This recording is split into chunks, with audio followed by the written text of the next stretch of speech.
কিছুতেই পথ ছাড়তে রাজি নন রবীন্দ্রনাথ ঘোষ। দলের নির্দেশ উপেক্ষা করেই চলেছেন তিনি। আর এবার তো ঘনিষ্ঠ নেতা কর্মীদের সঙ্গে বৈঠকের পর মুখ্যমন্ত্রীকে চিঠি পাঠানোর সিদ্ধান্ত। কোচবিহার পুরসভা এখন রদবদল নাটক অব্যাহত রয়েছে।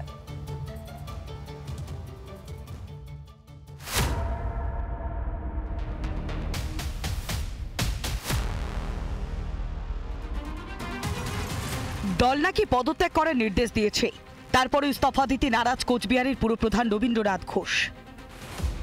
কোচবিহারের জেলা সভাপতি নির্দেশ পাঠিয়েছেন কোচবিহারের চেয়ারম্যানকে যে পদত্যাগ করতে হবে 7 দিনের মধ্যে, কিন্তু এখনো পর্যন্ত রবীন্দ্রনাথ ঘোষ তিনি পদত্যাগ করেননি। দেখুন,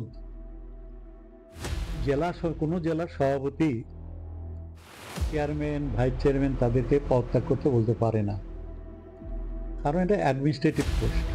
এটার অনুমোদন দেয় রাজ্যের মাননীয় মুখ্যমন্ত্রী। একটা চিঠি আসা উচিত, মেল হোক, চিঠি হোক, টেলিফোন হোক। এখন পর্যন্ত কোনো রকম বার্তা আসেনি। এখানেই শেষ নয়, এবার আরো এক ধাপ এগোলেন রবীন্দ্রনাথ। তাকে নিয়ে দিন বৈঠক করলেন অনুগামীরা। এই বৈঠকে উপস্থিত ছিলেন কোচবিহার পুরসভার চেয়ারম্যান রবীন্দ্রনাথ ঘোষ, দলের মুখপাত্র পার্থপ্রতিম রায় সহ তাদের ঘনিষ্ঠ তৃণমূল কংগ্রেসের কর্মীরা।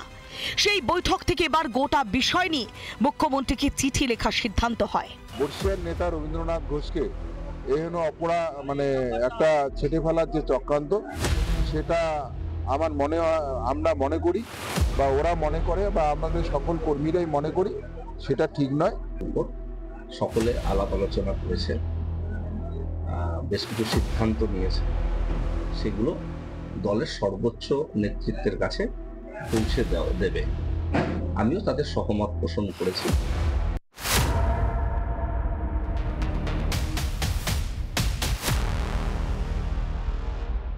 আজকে যারা ফাউন্ডার কুচবিহারের তৃণমূল কংগ্রেসে,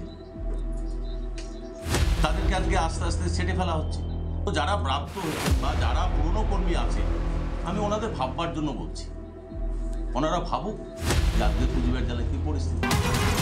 শুধুমাত্র কোচবিহার পুরসভায় নয়, এই জেলারই হলদিবাড়ি পৌরসভাতেও প্রশাসনিক রদবদল নিয়ে তৃণমূলের সংসারে অশান্তির আগুন চলছে। দলের নির্দেশ মানতেই রাজি নয় সিংহভাগ কাউন্সিলর।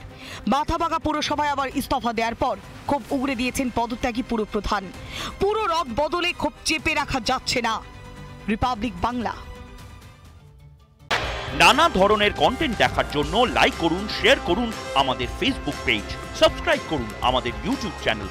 পাশাপাশি অন্যান্য ব্রেকিং নিউজের জন্য অবশ্যই চোখ রাখুন রিপাবলিক বাংলায়।